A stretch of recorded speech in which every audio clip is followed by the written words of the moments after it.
ಮುಸ್ಸಂಜೆ ಹೊತ್ತಲ್ಲಿ ಮಂಜಿನ ಮಳೆಲಿ ನನ್ನವಳು ನೆನೆಯೋದನ್ನ ಕಂಡು ನಾನು ಕರಗಿದೆ.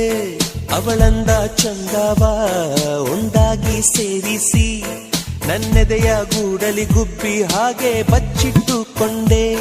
ಮಳೆ ನಿಂತೋದ ಪರಿವೇ ಇಲ್ಲ,